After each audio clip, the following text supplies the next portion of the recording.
bisa.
Yes, kita mulai.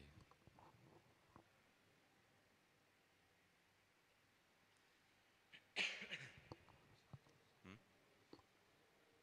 Sudah duplikat. Sudah?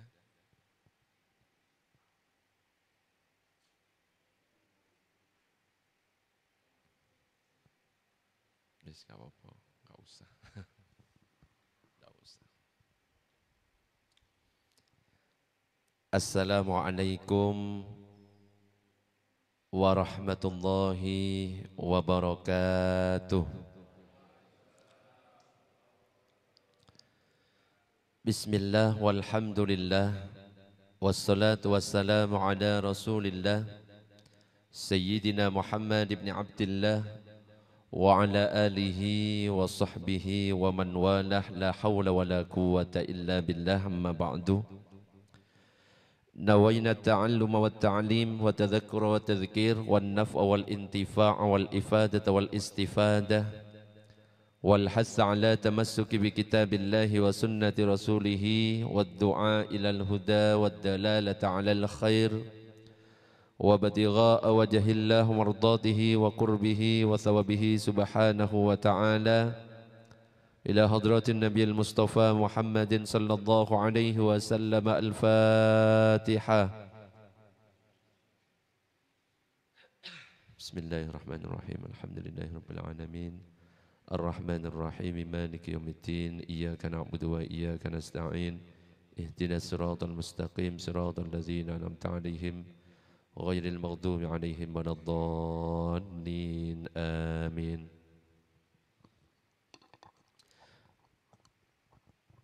Para jamaah, Bapak Ibu yang dirahmati oleh Allah, alhamdulillah pada kesempatan pagi ini kita masih diberikan kesehatan, diberikan kesempatan untuk bisa melaksanakan sholat subuh berjamaah.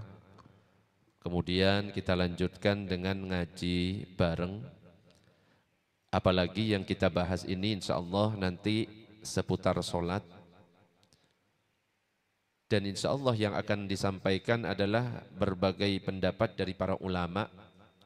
Sehingga ketika kita melihat saudara muslim kita yang mungkin berbeda ketika sholat, kita itu tidak kagetan, okay?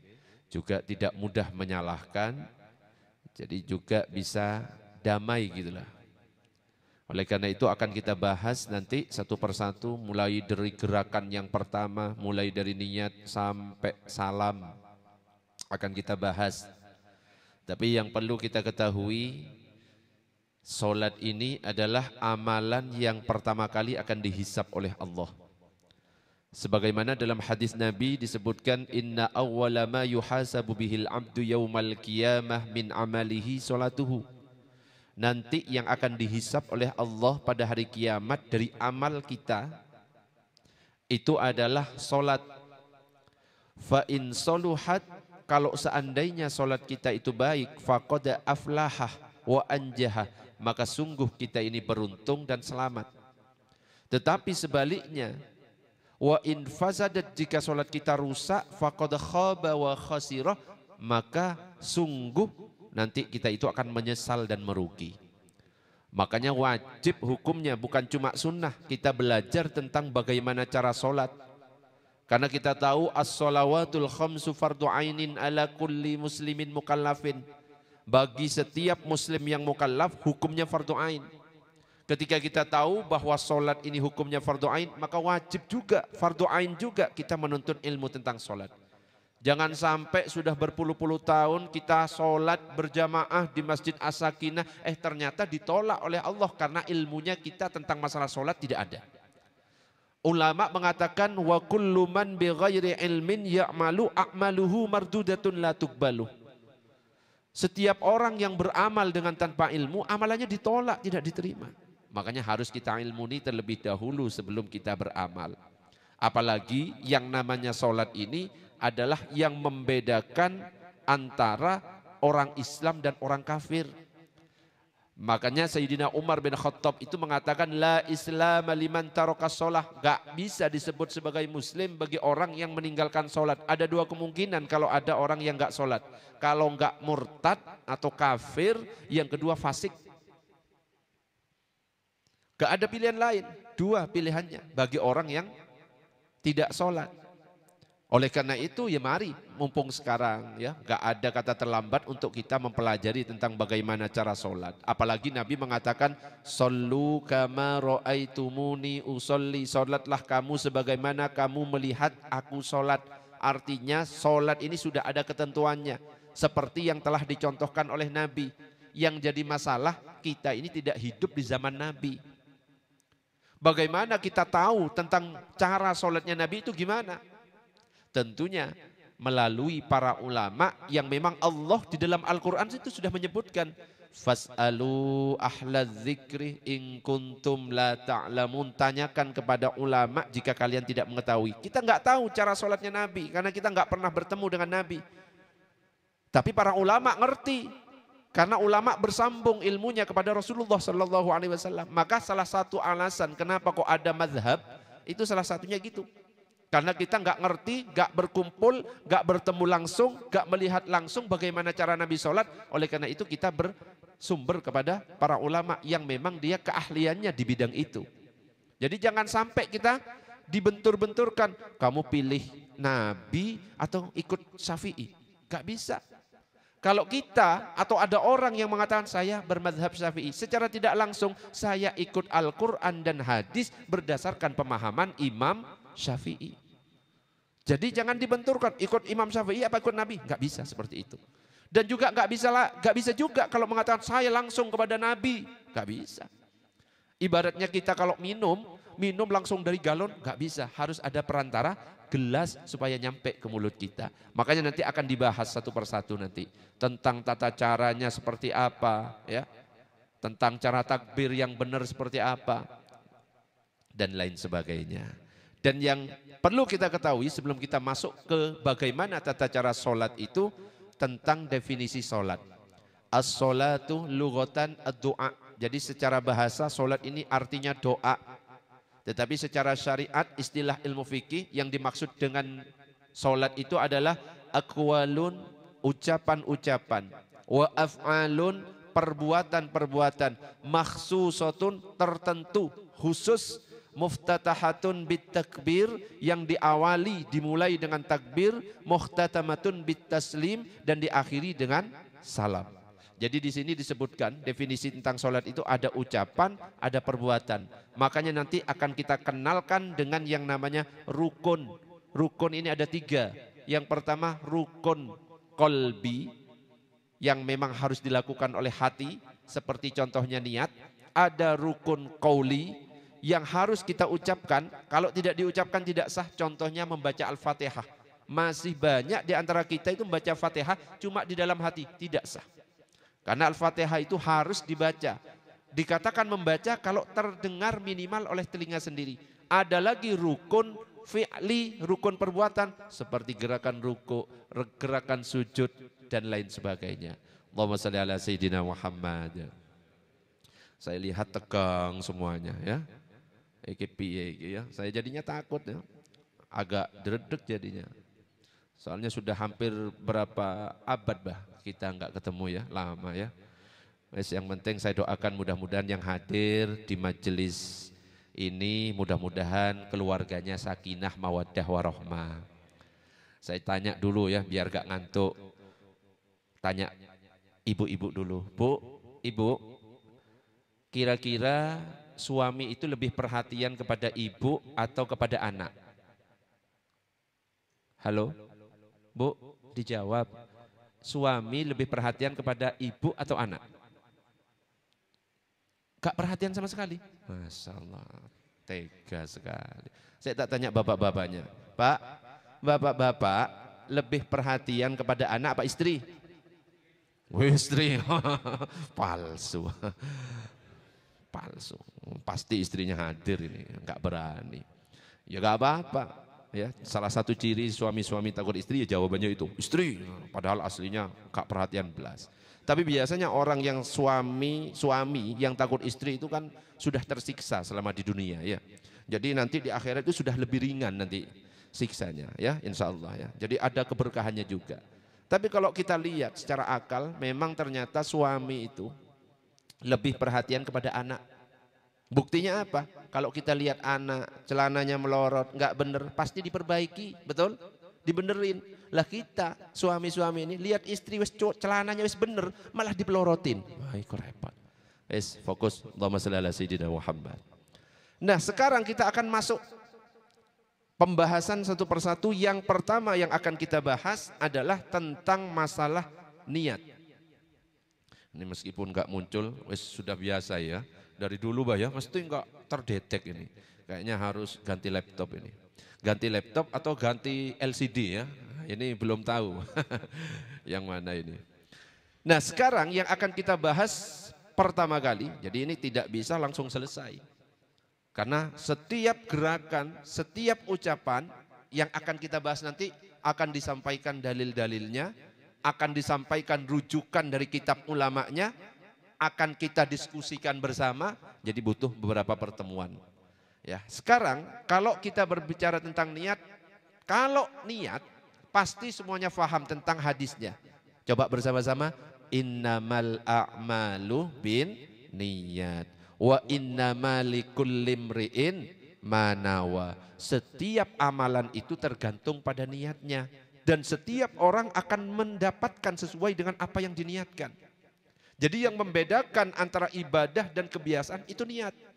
Orang mandi biasa, sampoan dan lain sebagainya nggak pakai niat, itu hanya disebut sebagai keramas. Tapi kalau misalkan ada orang mandi full semuanya, basah semuanya, rambutnya dibasahi, disertakan niat di dalamnya, maka itu jadi ibadah. Orang cuci muka, cuci tangan, usap kepala, cuci kaki, tanpa niat, maka itu cuma dianggap cuci. Tapi ketika disertai niat, jadi ibadah yang namanya berwudu. Begitu juga sholat. Gerakan sudah mirip seperti sholat, tapi tidak disertai dengan niat, maka hanya disebut sebagai olahraga. Ya gerak tangan, ruku, sujud, tapi bukan ibadah. Tapi ketika disertai dengan niat, maka itu menjadi ibadah yang namanya sholat. Apa definisi sholat ini? Nanti di antara 4 mazhab, tentang bagaimana cara niat sholat itu beda-beda. Sekarang yang kita bahas pertama adalah mazhab kita, mazhab Syafi'i. Karena kita tinggal di Indonesia mayoritas mazhab Syafi'i. Kalau dalam mazhab Syafi'i definisi dari niat itu adalah an-niyatu hiya qasdu syai' muqtarinan bi fi'lihi. Menyengaja melakukan sesuatu berbarengan dengan perbuatan. Menyengaja melakukan sesuatu berbarengan dengan perbuatan. Saya tanya, sholat, perbuatan pertama dari sholat itu apa? Takbiratul ihram, maka niat ada di dalamnya karena harus berbarengan dengan perbuatan yang kita lakukan. Wudu, gerakan pertama ketika wudhu itu apa? Halo? Ini nggak ada yang jawab, jangan-jangan sholat nggak wudhu semuanya ini. Ayo, wudhu, niat. Iya, niat itu dibarengkan dengan apa? Tadi kan definisinya qasdus syai' muqtarinan bi fi'lihi, menyengaja melakukan sesuatu berbarengan dengan perbuatan. Kalau sholat kan takbiratul ihram, gerakan pertama. Kalau wudhu, itu kok beda ini, basuh tangan, basuh muka ya. Hah?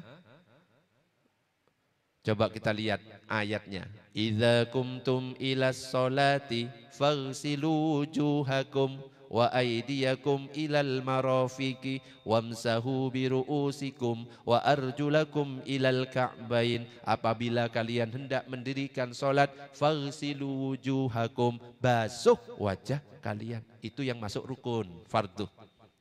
Kalau yang basuh tangan sampai pergelangan tangan itu sunnah. Jadi basuhan pertama itu adalah wajah, sertakan di dalamnya niat. Nanti ada fikih tentang wudhu 4 mazhab juga. Sekarang sholat, wis kadung. Nah kalau mazhab Syafi'i, niatnya itu apa? Niatnya dibarengkan ketika takbiratul ihram. Ketika kita mengangkat tangan, mengucapkan lafaz Allahu Akbar. Allahu Akbar, selama lafaz Allahu Akbar lintaskan saya sholat fardhu duhur. Saya sholat fardhu asar di dalam hati. Lah Ustadz, kalau ada orang yang biasanya pakai usolli sebelumnya, dan itu bukan niat, itu adalah lafal niat. Dan hukumnya adalah sunnah, sebagaimana dikatakan dalam kitab Nihayatul Muhtaj, wa yundabun nutku bil manwi kubailat takbir, disunnahkan melafalkan niat menjelang takbir sholat.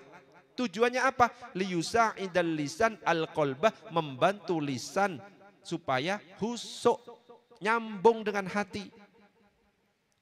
Makanya kalau misalkan mau takbir, usolli fardhu dhuhri arba'a raka'atin mustaqbilal kiblati ma'muman lillahi ta'ala. Itu bukan niat. Kalau ada orang sholat gak pakai itu tetap sah. Yang penting yang di dalam hati itu nanti. Baru takbir, Allahu Akbar. Selama lafaz Allahu Akbar, ini cara mazhab Syafi'i, cara pertama. Lintaskan dalam hati saya sholat fardhu duhur. Jadi yang perlu diingat, yang di dalam hati itu hukumnya wajib, yang usolli itu hukumnya sunnah. Itu dalam mazhab Syafi'i. Ada orang pakai usolli, meskipun usollinya sampai 1000 kali, tapi tidak melintaskan dalam hati. Saya tanya, sholatnya sah atau tidak? Tidak. Ada orang gak pakai usolli, langsung Allahu Akbar, tapi ketika lafaz Allahu Akbar dia lintaskan, saya sholat fardhu duhur. Sholatnya sah atau tidak? Itu kalau dalam mazhab Syafi'i, cara pertama. Yang pakai cara ini, coba ada di sini? Enggak ada. Oh, ada 2. Yang lain ini cara apa ini ya? Nah, ya, oke, kita masuk cara yang kedua. Kalau Imam Abu Hanifah dan Imam Ahmad bin Hanbal, mazhab Hambali dan mazhab Hanafi, dikatakan yajuzu an tataqaddama an-niyyatu 'ala at-takbiri bi zamanin yasirin bihaitsu la ya'ridu syaghilun 'anis shalah. Niat itu diperbolehkan mendahului sebentar sebelum takbir. Jadi kalau mazhab Hanafi dan mazhab Hambali, niat itu sebelum takbir. Langsung lintaskan dalam hati, langsung takbir. Lintaskan, saya salat fardhu duhur, langsung Allahu Akbar. Makanya kalau di Mekah Madinah cepat takbirnya, betul? Allahu Akbar. Karena apa? Mazhabnya Hambali, lintasan niatnya itu sebelum takbir. Berbeda kalau di Indonesia, kalau kita sholat-sholat ada yang panjang. Allahu Akbar, pernah lihat seperti itu? Karena apa? Pakai mazhab Syafi'i, dibarengkan dengan takbir. Itu kalau mazhab Hambali dan Hanafi. Jadi niatnya sebelum takbir. Beda lagi mazhab Hanafi. Mazhab Hanafi ini malah lebih ekstrim. Ngeluarkan sepeda, wes ingin berangkat ke masjid, itu sudah dikatakan niat. Wes keluarkan sepeda, saya mau sholat subuh. Keluarkan sepeda, berangkat. Jadi nyampe di masjid, gak usah pakai niat-niat. Allahu Akbar, itu mazhab Hanafi sudah sah. Itu. Ya tapi gak usah melotot. Ya, santai aja, kayak gimana gitu ya. Allahumma shalli ala sayyidina Muhammad. Ada lagi mazhab Maliki. Kalau mazhab Maliki ini sama dengan mazhab Syafi'i, dibarengkan dengan perbuatan saat takbiratul ihram. Jadi 4 mazhab beda. Yang pertama, mazhab Syafi'i dan mazhab Maliki, niatnya dibarengkan dengan takbir. Mazhab Hanafi dan Hambali, niatnya sebelum takbir. Sampai di sini jelas? Allahumma salli ala Sayyidina Muhammad. Jumhur ulama mengatakan niat melafalkannya itu hukumnya sunnah. Kecuali mazhab Maliki mengatakan tidak sunnah. Nah, jadi ulama berbeda pendapat. Jadi sekarang ini tahun 2023 gak usah bahas-bahas ini tidak sunnah, ini bid'ah. Enggak. Karena ini sebenarnya sudah dibahas di zaman Wiro Sableng dulu ya. Gak usah dibahas kalau ada perbedaan. Yang penting ulama 4 mazhab ada perbedaan, sudah aman. Karena ini 4 mazhab ini adalah imam mujtahid. Kalau imam mujtahid ada yang salah seandainya, ini sudah dijamin oleh Rasulullah. Man ijtahada fa asabah falahu ajroni. Seandainya ada orang yang berijtihad, ya, mujtahid yang berijtihad, bukan kita. Kita ini bukan tingkatan mujtahid. Fa asabah ternyata benar ijtihadnya, falahu ajroni, dapat 2 pahala. Wa man ijtahada fa akhta'a, ada orang yang berijtihad, mujtahid maksudnya, kemudian salah, falahu ajrun wahidun, tetap dapat pahala 1. Jadi kalau kita ikut 1 dari 4 mazhab, ternyata salah, masih dapat pahala 1. Allahumma shalli ala Sayyidina Muhammad. Oke, sebelum dilanjutkan, ada yang mau ditanyakan? Monggo. Monggo, monggo. Ada mic biar jelas? Oke.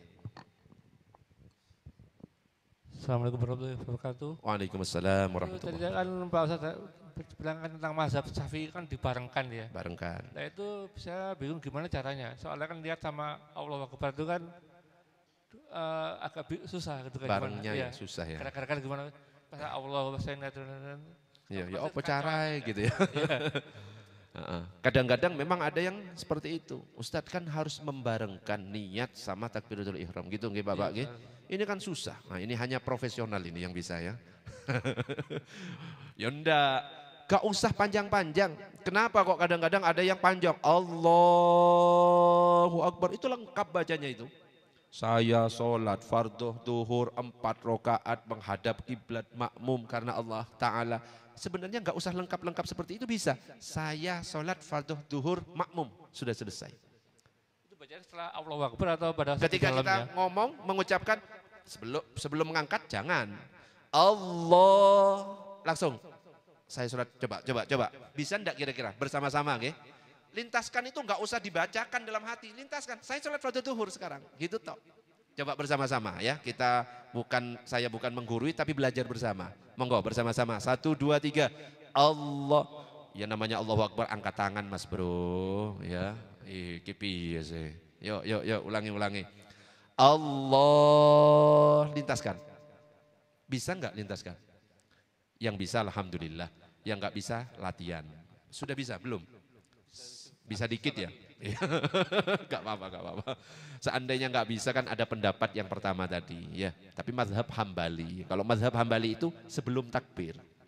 Tadi ada yang mengatakan tuh yang tidak sah itu mazhab itu gimana Pak Ustadz? Yang mana? Yang ke mazhab apa yang mengatakan kalau misalnya nggak pakai barengan sama azan itu niatnya dikatakan sholatnya nggak sah.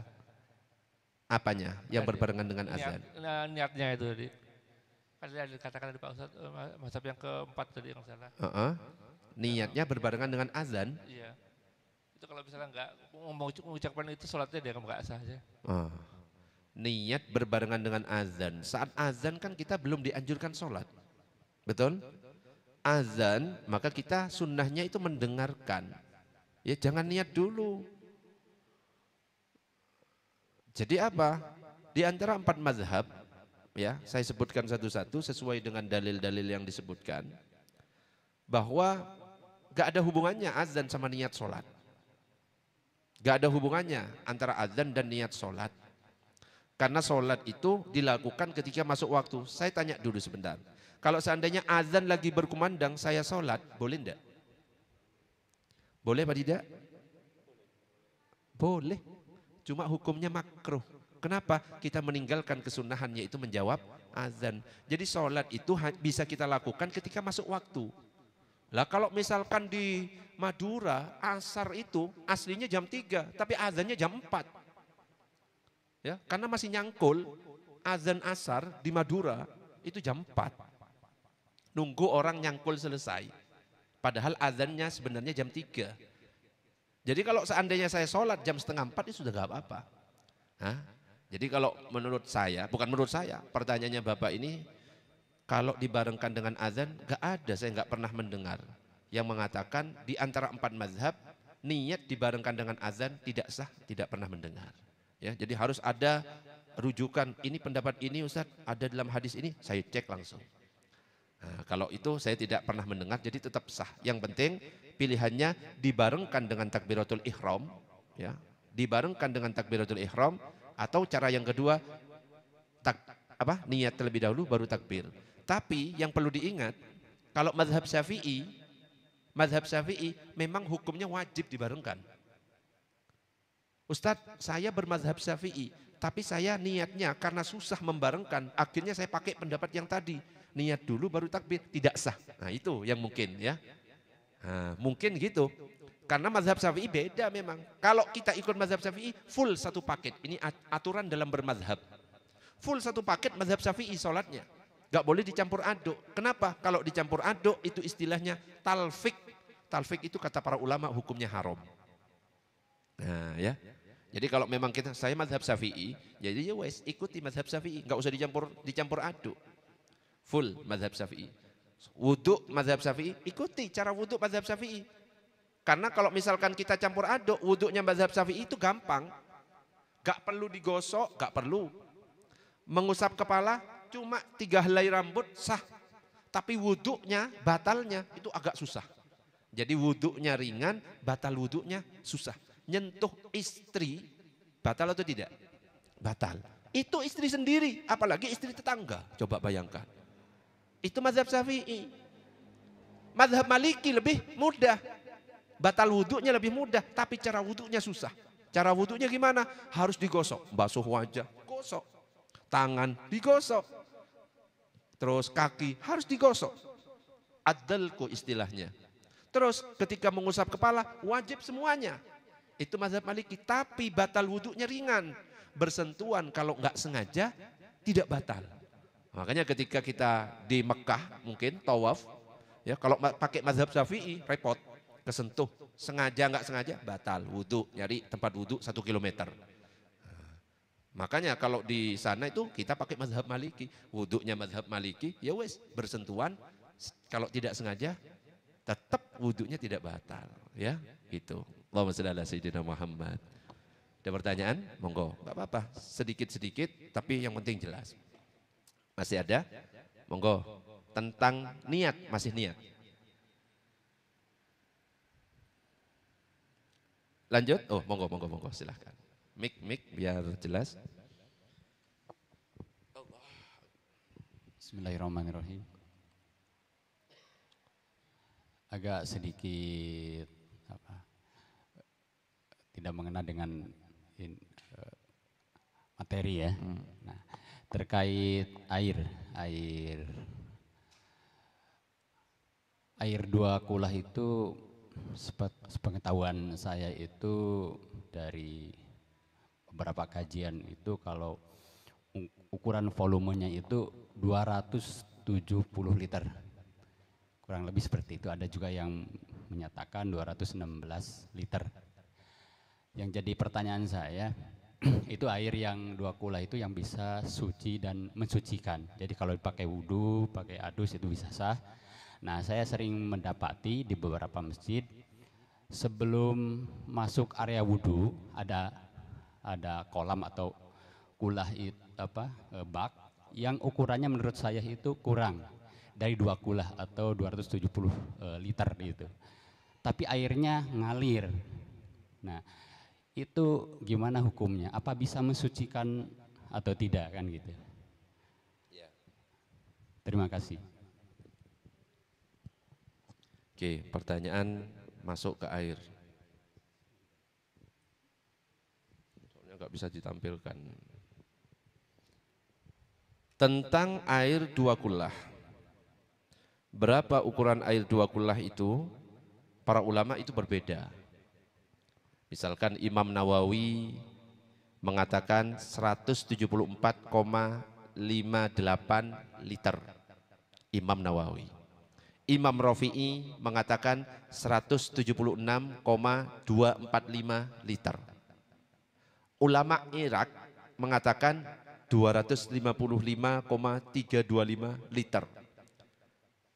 Jumhur ulama mengatakan 216 liter. Itu jumhur ulama. Jadi 60 cm kali 60 cm kali 60 cm itu 216 liter. Itu jumhur ulama, ukuran 2 kullah. Bahkan kalau di desa-desa itu ada bak mandi yang besar, ya biasanya wudhu langsung ke dalam. Pernah lihat seperti itu? Kalau di desa-desa di Madura banyak. Saya kan orang Madura jadi wis hafal. Nah sekarang air 2 kullah selama bau, warna dan rasanya tidak berubah maka tetap suci. Berbeda dengan air sedikit. Jadi air itu ada 2, air sedikit ada air banyak. Air sedikit ini air yang ukurannya kurang dari 2 kullah. Air banyak adalah air yang ukurannya 2 kullah atau lebih. Air sedikit bisa menjadi najis ketika kejatuhan najis meskipun tidak berubah bau, warna dan rasanya. Air sedikit. Air sedikit contohnya seperti ini, kejatuhan najis meskipun masih bening seperti ini najis. Berbeda dengan air 2 kullah. Kalau air 2 kullah kejatuhan najis selama warna, bau dan rasanya tidak berubah suci.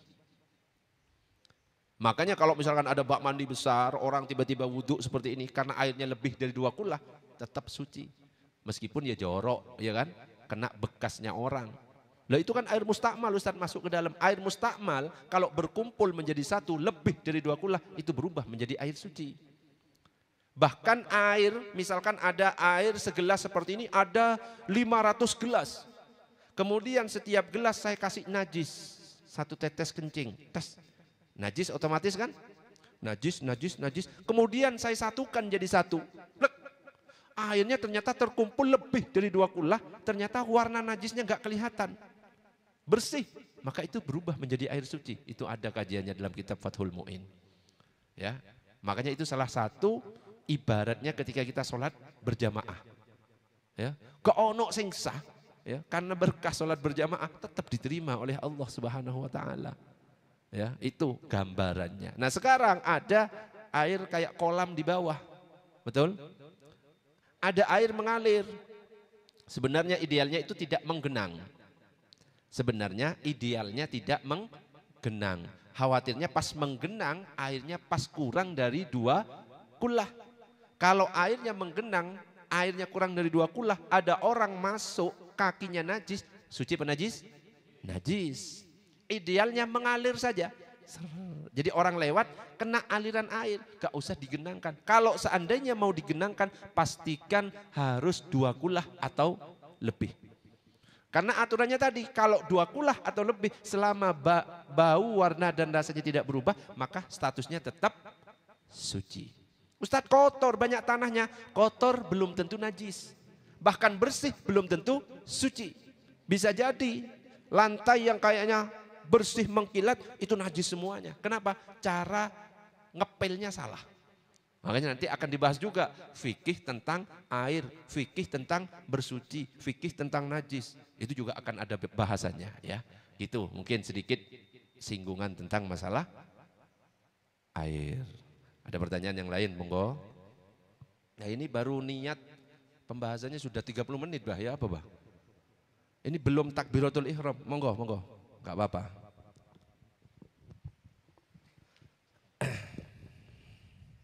Lebih baik banyak pertanyaan. Jadi ini yang biasanya di permasalahan kita sehari-hari. Assalamualaikum warahmatullahi wabarakatuh. Waalaikumsalam warahmatullahi wabarakatuh. Ini masalah salat berjamaah Ustaz. Biasanya kita tuh waktu datang posisi imam sudah ruku, sudah ketinggalan surat Al-Fatihah maupun surat yang ada pendapat mengatakan kalau belum 1 rakaat itu belum Al-Fatihah, belum 1 rakaat. Ada yang mengatakan ruku itu sudah bisa 1 rakaat. Mana yang betulnya Ustaz? Terima kasih. Assalamualaikum warahmatullahi wabarakatuh. Waalaikumsalam warahmatullahi wabarakatuh. Al-Fatihah itu rukun apa sunnah? Rukun. La sholata liman lam yaqra' bi Fatihatil kitab, tidak sah salat seseorang tanpa membaca surat Al-Fatihah. Itu bagi orang yang ikut sholat dari awal. Nabi mengatakan bagi orang yang terlambat datang dan dia masih mendapatkan rukuknya imam, ya, bisa tumak ninah dengan rukuknya imam dengan sekadar ucapan subhanallah, maka itu sudah dihitung dengan 1 rakaat. Loh, terus Fatihahnya. Fatihah sudah ditanggung oleh imam. Itu kelebihan dari kita sholat berjamaah. Tapi kalau misalkan gak sempat rukuk dan bisa tumak ninah sebentar dengan imam, imamnya itu posisi rukuk, kita mau rukuk, imam sudah berdiri. Contohnya seperti ini. Bal, minta tolong Bal. Sama Lutfi, mana Lutfi? Mana Lutfi? Kamu Alam. Tak praktekkan biar paham, jadi bisa ada gambaran. Imam, kamu rukuk, nah kamu datang. Kalau datang dari sana, ya jalan. Nah, ini masih sempat langsung takbir. Ya posisi kan nggak di situ. Di mana tempatnya? Kalau berjamaah di sampingnya. Kalau cuma berdua, terus nah, jadi kayak tukang parkir. Agak rapat. Kamu kasih tahu Bal tempatnya itu. Agak maju dikit. Nah di situ. Ini kalau dalam mazhab Syafi'i agak ke belakang dikit. Ya, ini mazhab Syafi'i lah ya. Bukan berbicara mazhab lain. Agak belakang sedikit. Nah, imam lagi ruku, si makmum masbuknya baru takbir. Takbir. Allahu Akbar. Masih sempat ruku. Nah, sempat subhanallah. Ucapan cukup subhanallah. Kemudian imam berdiri. Ini sudah dihitung 1 rakaat. Tapi kalau seperti ini, imam ruku, ini takbir, kamu takbir, Allahu Akbar, kamu ruku, imam berdiri. Tidak sempat. Ini sudah kurang 1 rakaat. Nah, itu silakan duduk. Allahumma shalli ala sayyidina Muhammad. Ada pertanyaan? Bah, ini enggak apa-apa, Bah. Pertanyaannya banyak. Iya. Enggak apa-apa katanya. Lanjut. Enggak apa-apa nggih, Bagi? Pertanyaannya banyak. Yang penting kan memang untuk jamaah. Ada pertanyaan? Lanjut. Lanjut dulu. Ibu-ibu, lanjut ya. Oke, Allahumma shalli ala sayyidina Muhammad.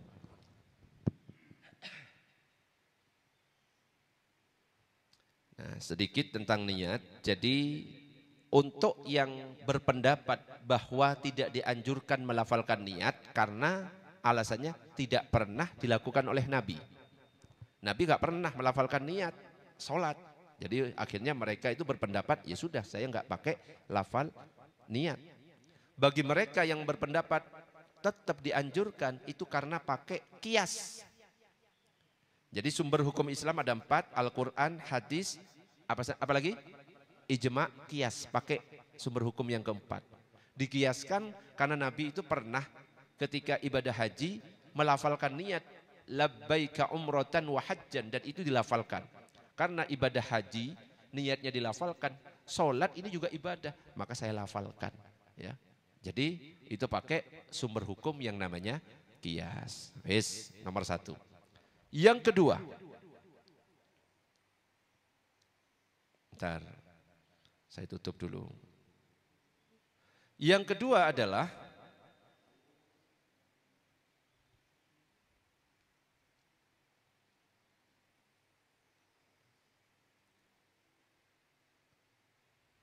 berdiri. Ketika kita niat, pasti posisinya berdiri. Kalau kita melihat orang, pasti ya kita melihat macam-macam cara berdirinya orang. Saya tanya dulu, Bapak dan Ibu, cara berdiri yang benar antara kaki kanan dan kaki kiri itu jaraknya berapa sebenarnya? Ada kan yang kita lihat mekangkang, lebar sekali, bahkan ngejar kakinya yang sebelahnya. Betul? Nyari-nyari kaki yang sebelahnya. Padahal kita sholat itu bukan untuk mencari kaki tujuannya, untuk mencari ridho Allah. Ini harus dipahami. Sekarang saya tanya, sebenarnya jarak kaki kanan dan kiri itu berapa? Nah, kan kita sudah sholat, biasanya gimana ukurannya? Sejengkal, sebahu. Ada lagi? Hah? Seenaknya Ustaz. Oke, sapuasi. Nah, ini diatur ternyata oleh 4 imam mazhab itu. Kalau dalam hadisnya, sholli qa'iman, sholatlah kamu dengan berdiri, fa illam tastati, kalau kamu tidak mampu fa qa'idan, maka duduk, fa illam tastati, kalau kamu tidak mampu fa ala jambin, maka dengan cara berbaring. Nah, ketika berdiri ini maka para ulama berbeda. Semuanya sepakat bahwa hukum merenggangkan kaki ketika berdiri sunnah. Cuma ukuran antara kaki kanan dan kaki kiri para ulama berbeda. Contoh misalkan Al-Hanafiyatu, mazhab Hanafi. Kalau mazhab Hanafi ini qaddaru at-tafrija bainahuma biqadri arba'i asabi. Ukurannya 4 jari. Mazhab Hanafi ukurannya 4 jari. Jadi kalau berdiri, Iqbal praktikan 4 jari. 4 jari ukurannya. Tapi ya enggak usah lebay. Saya mazhab Hanafi diukur dulu ya, enggak usah ya, dikira-kira. Jadi ukurannya 4 jari. Kecil. Itu mazhab Hanafi. Ada lagi mazhab Syafi'i, qaddaru at-tafrij bainahuma biqadri shibrin, sejengkal. Mazhab Syafi'i sejengkal. Coba diukur. Tapi enggak usah lebay, nanti ukur bersama mulai. Enggak usah. Wis langsung diperkirakan saja, sejengkal. Ada lagi mazhab Maliki. Kalau mazhab Maliki cuma disebut sedang, tidak terlalu mekangkang, tidak rapat. Ya, ukurannya sekitar 4 dan sejengkal. Sama juga pendapatnya dengan mazhab Hambali. Jadi intinya merenggangkan kaki ketika kita sholat hukumnya sunnah. Yang penting tidak terlalu mekangkang, tidak rapat. Ini khusus bapak-bapak.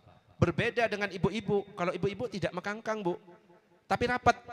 Coba Bal, kamu rapat. Ibu-ibu rapat. Bedanya antara bapak-bapak dan ibu-ibu, kalau bapak-bapak renggang, ibu-ibu rapat.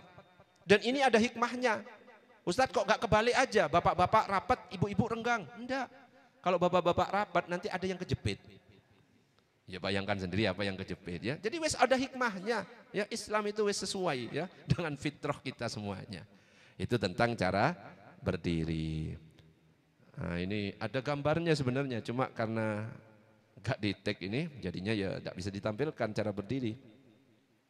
Nah kemudian ada hadis yang berbunyi seperti ini, man shalla qa'iman fahuwa afdol, siapa yang sholat dengan berdiri maka itu afdol. Wa man shalla qa'idan, dan siapa yang sholat dengan duduk falahu nisfu ajril qa'im, pahalanya separuh dari berdiri. Wa man shalla na'iman falahu nisfu ajril qa'id, sedangkan orang yang sholat dengan tidur berbaring maka pahalanya separuh dari duduk. Berdiri sempurna, duduk pahalanya separuh dari berdiri, berbaring separuh dari duduk. Saya bertanya sekarang, kalau seandainya sholat subuh tadi kita lakukan sambil duduk boleh enggak? Halo? Oh, kok beda ini? Ayo. Ada hadis ini diriwayatkan oleh Imam Bukhari. Imam Bukhari, sahih enggak kira-kira? Sahih kalau hadis Bukhari. Saya bacakan, kalau ada orang sambil berdiri, afdol. Orang sholat sambil duduk, separuh pahala orang berdiri. Orang sholat sambil berbaring, separuh dari duduk. Saya tanya, kalau seandainya subuh tadi kita sholatnya sambil duduk, boleh atau tidak? Kok beda? Boleh atau tidak? Kalau kita duduk tadi, batal semuanya sholatnya. Kenapa? Ternyata ada penjelasannya. Makanya gunanya kita membaca penjelasan para ulama supaya tidak salah faham tentang hadis. Kadang-kadang kita cuma membaca tekstual hadis, akhirnya berpendapat boleh. Itu yang berbahaya. Bisa sesat, menyesatkan. Ulama menjelaskan, Imam Nawawi menjelaskan hadis ini, wa hadzal haditsu mahmulun ala sholatin nafli, ini berlaku untuk sholat sunnah, sholat wajib tidak. Sholat wajib berdiri kecuali bagi yang uzur tidak bisa berdiri. Jadi kalau tadi sholat subuh kita duduk semuanya batal, tidak ada yang sah. Tapi kalau sholat sunnah meskipun kita mampu berdiri, nanti misalkan sholat suruk ya, sholat isyraq, saya capek tak duduk, sah, tapi pahalanya separuh daripada sholat yang berdiri. Makanya sekali-sekali nggak apa-apa supaya viral. Pas tarawih, para jamaah hari pertama kita sholat sambil duduk. Sah benda? Berani? Enggak, ya apa sih? Hari kedua kita berbaring semuanya, kayak pindang semuanya gitu loh. Pahalanya ya seperempat dari berdiri. Sah atau tidak? Sah. Berani nyoba? Enggak berani. Tapi minimal tahu gitu aja ya. Allahumma shalli ala sayyidina Muhammad. Oke, sebelum dilanjutkan. Oh enggak, ini pertanyaan terakhir. Yuk, kurang 5 menit. Masih sampai berdiri. Monggo pertanyaan. Monggo, mic-nya boleh.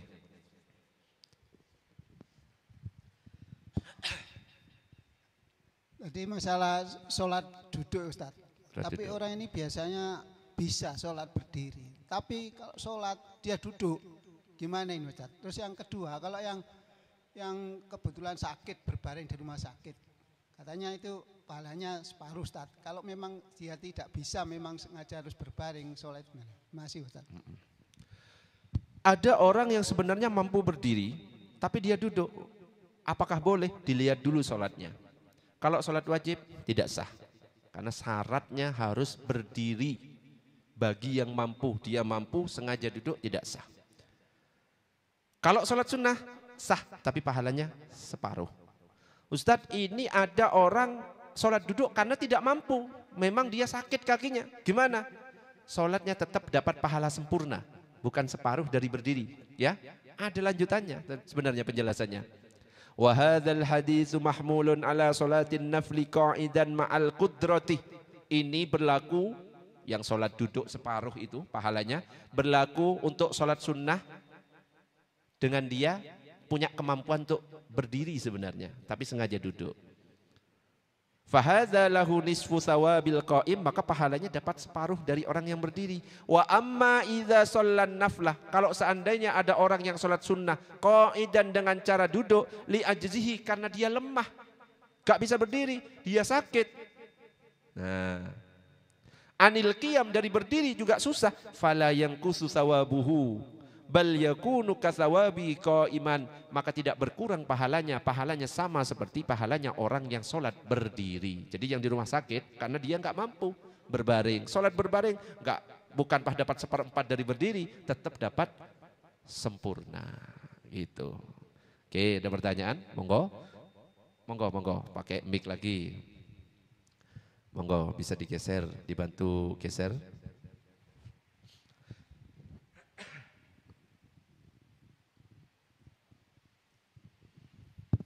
Bismillahirrahmanirrahim. Assalamualaikum warahmatullahi wabarakatuh. Waalaikumsalam warahmatullahi. Ustadz, kalau kembali masalah sholat, kalau semuanya kita dalam perjalanan menggunakan kereta, itu afdolnya apakah lebih baik kita nanti jama atau lebih baik tepat waktunya? Kalau tepat waktu kan otomatis posisinya tidak sempurna. Ya. Terima kasih. Assalamualaikum. Oke. Ketika kita perjalanan, apakah jama atau tepat waktu dilakukan di kereta? Kalau kita mau menjamak itu ada syaratnya. Jamak qashar itu ada syaratnya kalau dalam mazhab Syafi'i. Kita tidak berbicara mazhab yang lain. Mazhab yang paling hati-hati jaraknya yang paling jauh kalau dalam mazhab Syafi'i 81 km baru kita boleh menjamak qashar. Dari sini ke Madura boleh jamak qashar, tapi bukan Madura Bangkalan, Pamekasan 120 km. Boleh jamak qashar. Menjamaknya, mengkosornya itu dilakukan setelah kita keluar dari area desa. Bukan sebelum berangkat. Ada kadang-kadang tak jamak dulu. Pernah kan ya mendengar tak jamak dulu baru berangkat. Itu belum boleh. Kenapa? Dia statusnya bukan musafir. Baru ketika keluar dari desanya, keluar. Mungkin ini desa apa, desa A. Setelah masuk desa B, kita mampir masjid, sholat jamak qasharnya di situ. Meskipun 81 kilometernya belum terpenuhi, yang penting niatnya 81 kilometer, maka boleh di situ. Nah sekarang ada pertanyaan, ini naik kereta, ya dilihat jaraknya. Kalau jaraknya tidak sampai 81 kilometer, tidak boleh jamak. Ada istilah namanya sholat lihurmatil wakti. Sholat tetap dilakukan di kereta semampunya. Kenapa kok disebut sebagai sholat dihormatil waktu? Karena tidak bisa memenuhi syarat dan rukunnya. Satu syaratnya wudhu belum tentu bisa. Satu. Yang kedua berdiri, rukuk, sujud belum tentu bisa. Padahal dia mampu untuk melakukannya. Artinya dia itu tidak bisa, tidak mampu untuk memenuhi syarat dan rukunnya. Maka dia sholat semampunya. Meskipun sambil duduk, meskipun sambil berdiri, pegang saat bis misalnya, lagi macet. Allahu Akbar. Loh Ustaz, apa tujuannya? Ya tujuannya ini absen kepada Allah. Ya Allah, ini sudah masuk waktu. Saya tidak meninggalkan meskipun saya belum bisa sempurna melakukan syarat dan rukunnya. Nah karena ketidakbisaannya memenuhi syarat dan rukunnya, maka ketika nyampe kita bisa wudhu sempurna, ya bisa sholat dengan sempurna, nanti diulangi. Ya, Ustadz langsung saja kalau misalkan masih mengulangi, gak usah, dosa. Kalau misalkan langsung kodok, dosa. artinya kita melewati waktu sholat. Ketika kita pakai sholat dihormatil waktu dalam mazhab Syafi'i, maka dianggap kita itu tidak melalaikan sholat. Meskipun tidak mampu memenuhi syarat dan rukunnya. Ini melotot semuanya, ini paham kan? Alhamdulillah. Monggo ada pertanyaan? Monggo pakai mic-nya lagi. Jadi pembahasan kita sampai berdiri. Nanti mungkin pertemuan berikutnya lanjut cara takbiratul ihram, Fatihah. Nanti Fatihah itu macam-macam ya. Kan ada yang cuma mendengarkan imam sudah dianggap baca Fatihah. Betul? Nanti itu akan dibahas lengkap dalilnya. Tapi sekarang karena sudah mau jam 6, pertanyaan-pertanyaan. Monggo. Assalamualaikum warahmatullahi wabarakatuh. Waalaikumsalam warahmatullahi wabarakatuh. Mohon izin bertanya Ustadz mengenai berdiri Ustadz. Mengenai berdiri. Salah satu syarat takbiratul ihram kan dilakukan saat berdiri Ustadz. Berdiri. Nah, apabila ada suatu udzur seperti bapak-bapak yang sudah sepuh gitu yang sudah tidak kuat sholat dengan berdiri, biasanya kan di masjid kan disediakan tempat kursi lipat gitu Ustaz. Sebenarnya mampu untuk berdiri Ustaz, cuma terkadang untuk melakukan sujud, ruku kan agak susah. Itu apakah mulai dari awal dengan duduk, takbiratul ihram langsung dengan duduk, ataukah berdiri dulu baru nanti duduk Ustaz. Itu bagaimana Ustaz, mohon penjelasannya. Terima kasih Ustaz. Assalamualaikum warahmatullahi wabarakatuh. Waalaikumsalam warahmatullahi wabarakatuh. Ini nanti ada pembahasannya dalam fikih sholat bagi orang yang sakit. Banyak kesalahan ya karena dia merasa tidak bisa ruku sujud, akhirnya sudah dari awal duduk. Itu tidak sah. Selama dia masih mampu berdiri melakukan takbiratul ihramnya, maka lakukan takbiratul ihramnya itu dengan berdiri. Adapun nanti gerakan berikutnya dia tidak bisa berdiri, ya, maka sudah ikuti langkah berikutnya sesuai dengan kemampuan. Pas pertama karena dia masih bisa berdiri, jangan duduk, tetap berdiri. Allahu Akbar, ruku, masih bisa. Ketika sujud, ya, sudah gak bisa berdiri lagi, akhirnya duduk, misalkan ya, sudah gak bisa karena duduknya mungkin tidak pakai kursi, untuk berdiri gak bisa, sudah gak apa-apa. Setelahnya boleh duduk sampai selesai. Jadi bukan pas langsung duduk gak berdiri, tidak sah. Itu nanti akan ada pembahasan rincinya ya. Kalau masih bisa, misalkan pakai kursi, Allahu Akbar, rukuk dan sujudnya gak bisa. Hanya rukuk dan sujudnya saja ketika dilakukan yang duduk itu. Takbirnya Allahu Akbar. Pas rukuk masih bisa, pas sujud duduk. Gak apa-apa. Ketika berdiri, rakaat kedua kan bisa berdiri lagi. Nah itu ya. Jadi mana yang mampu kita lakukan wajib tetap dipenuhi haknya ya. Tetap kembali kepada hadis tadi sholli qaiman, salat dengan berdiri, fa illam tastati fa'ala faqaidan. Kalau enggak mampu dengan duduk. Fa illam tastati fa'ala jambin, maka dengan berbaring. Tetap rumusnya itu. Ada pertanyaan lagi? Monggo. Kalau enggak ada saya akhiri, kalau ada lanjut. Sampai jam 10. Ya monggo, saya pulang maksudnya ya. Monggo, ada? Monggo, boleh. Mic, Mas Bina, mic-nya.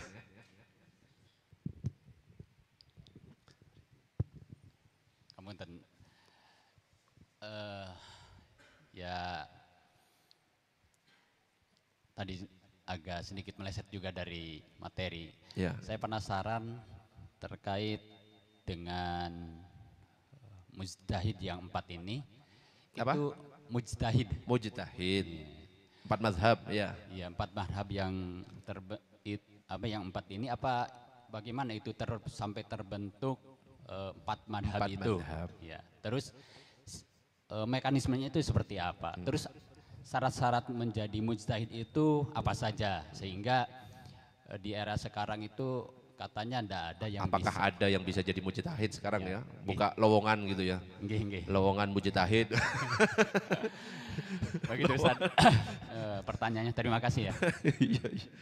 Saya tanya, mazhab itu sebenarnya ada berapa? Banyak mazhab itu.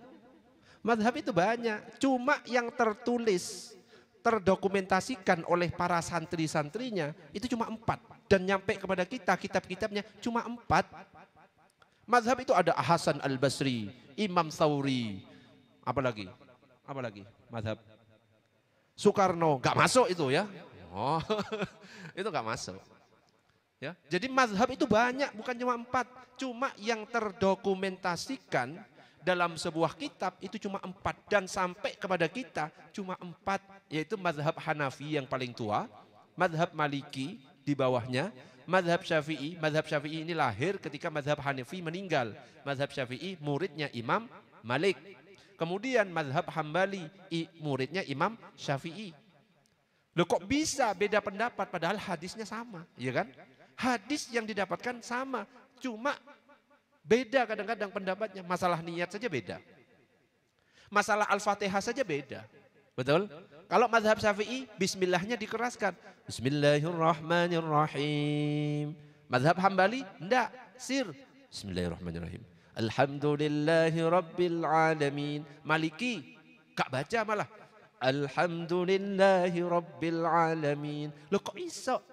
Karena riwayat yang didapatkan itu dari sahabat-sahabat yang berbeda. Karena apa? Nabi itu kemana-mana kan gak bersama sahabat ini terus. Sama Abu Hurairah terus. Enggak kan? Kadang-kadang bareng Abu Hurairah, ketika sholat bareng Abu Hurairah, ternyata Abu Hurairah bercerita. Nabi itu ketika sholat, bismillahnya dijaharkan, dibaca sampai amin. Akhirnya diceritakan, nyampe ke Imam Syafi'i. Akhirnya itu yang dijadikan dalil di dalam pendapat mazhabnya. Ada lagi yang mazhab Maliki juga dapat dari sahabat. Sahabat cerita, enggak, ketika Nabi itu sholat, ternyata sholat Allahu Akbar langsung. Alhamdulillahi Rabbil Alamin. Akhirnya dipakai oleh mazhab Maliki bahwa ketika sholat gak perlu membaca basmalah. Tapi dapat dari sahabat yang lain. Akhirnya terbentuk pendapat mazhab, ya, meskipun hadisnya sama tapi beda-beda karena mendapatkan jalur periwayatan yang berbeda. Gitu, itu singkatnya. Kalau dijelaskan panjang, ya. Kalau kita pilih salah satu aman, insya Allah, ya, karena sudah ada jaminan tadi siapa yang berijtihad kemudian salah, pahalanya berapa tadi? 1. Kalau betul 2. Intinya harus ikut 4 imam mujtahid. Syaratnya apa? Imam mujtahid itu syaratnya banyak. Al-Quran di luar kepala. Kita ya bisa. Di luar kepala maksudnya nggak ada sama sekali kalau kita, ya. Itu di luar kepala itu hafal, ya. Hadis hafal, sudah. Ilmu tafsir, ilmu balaghah, ilmu nahwu sorof, apalagi hafal semuanya. Kalau kita kan cuma antum, gitu toh kan, ya. Taunya bahasa Arab. Itu wis paham semuanya masalah itu. Wis tingkatannya itu sudah mujtahid mutlak. Kalau sekarang memang tidak ada yang sampai ke mujtahid mutlak, itu enggak ada. Semuanya itu tetap pasti akan ikut. Imam Nawawi, sekelas Imam Nawawi, yang bukunya itu sampai numpuk, sampai enggak sempat nikah Imam Nawawi itu sampai meninggal. Gara-gara apa? Sibuk nulis buku. Banyak itu kalau ditumpuk itu. Itu belum disebut sebagai mujtahid mutlak setingkat 4 mazhab. Tetap dia itu mujtahid, tapi ikut di antara 4 mazhab. Ya, tetap akan ada yang diikuti di antara 4 mazhab. Condongnya kemana? Tetap akan seperti itu. Ya, jadi kalau sekarang pas tiba-tiba ada yang ngaku saya ini mujtahid, saya mimpi didatangi Rasulullah. Oh, ya, nggak tahu wes kalau kayak gitu, ya. Es, gitu singkatnya. Apakah ada lowongan untuk jadi mujtahid? Mungkin di Masjid As-Sakinah ada lowongan menjadi mujtahid. Ya nggak ada kalau lowongan, ya.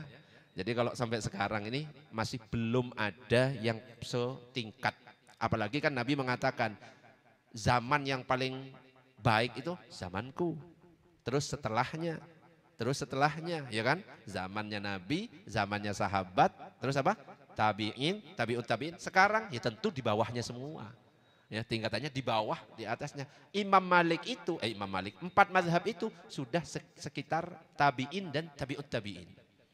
Bahkan Imam Malik, ya, Imam Malik itu sudah sekitar ya tabi'in sama sahabat itu, ya. Ada yang sudah ketemu sama sahabat di antara 4 mazhab itu. Jadi jalurnya itu singkat.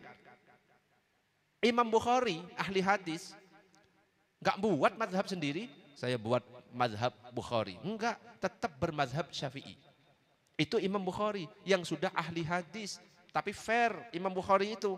Imam Bukhari itu bermazhab Syafi'i ketika sholat kunut subuh, tapi tetap disampaikan. Nabi pernah kunut subuh, Nabi tidak kunut subuh. Tetap disampaikan, fair. Karena tugasnya cuma menyampaikan hadis.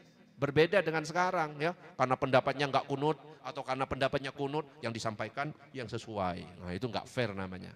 Harus kita sampaikan meskipun tidak kita amalkan supaya orang-orang itu faham, oh ternyata ada perbedaan di antara para ulama. Wallahu a'lam bissawab. Ada lagi? Masih ada? Ada? Cukup? Wes, cukup dulu ya.